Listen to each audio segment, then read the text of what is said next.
या उन्हाचा तर नुसता कहर झालेला आहे। बघा ना, आमच्या घरातल्या बाहुल्याला सुद्धा किती ऊन लागत आहे, त्याच्यामुळे मी त्याला ठेवलेलं आहे थोडं हवेला। खिडकीमधून मस्त हवा येते ना, म्हणून। तुम्ही बघू शकता कसलं बाहेर ऊन पडलेलं आहे। आहो, बाहेर अजिबात जावंसं वाटत नाहीये। पण हे ढग पाहता का तुम्ही? बाहेर बघा ना, आभाळ पण कसलं भारी झालेलं आहे आणि सूर्याने तर जणू काय ज्वालामुखीचीच जागा घेतलेली आहे। तुम्ही अगोदरच्या बघितलेल्या व्हिडिओमध्ये पाहिलेलंच असेल की त्या व्हिडिओमध्ये मी कैरी कापून ठेवली होती लोणचं करण्यासाठी, तर तुम्ही बघितले असेल। हे उन्हाला मी ठेवलेले आहे हळद मीठ लावून। तर आता ऊनच कसलं पडलेलं आहे, गरम पण होतंय। तर चला, आम्ही आणले होते पेप्सी। तर पेप्सीची मजा तर घ्यायलाच हवी ना, आपण गरीब लोक, त्याच्यामुळे पेप्सीवरच भागवायचं, तेवढंच पोटाला थंडावा।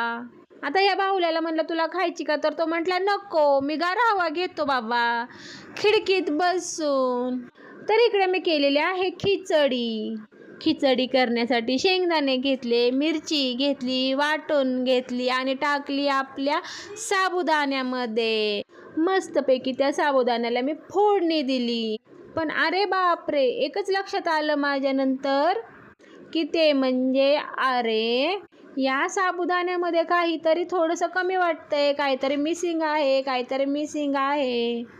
तर थांबा, मी तुम्हाला सांगते काय मिसिंग आहे, आणि तुम्हालाही कळलं असेल, नसेल कळलं तर मी सांगतेच की।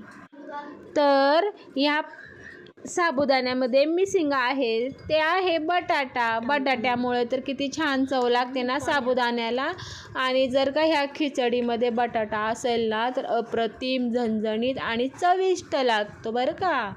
तर इकडे या पद्धतीने मी केलेली आहे खिचडी। उपास तर नव्हता, पण तरी पण म्हटलं मुलांसाठी खाण्यासाठी बनवूयात आपण। मग इकडे झणझणीत अशी खिचडी रेडी आहे खाण्यासाठी।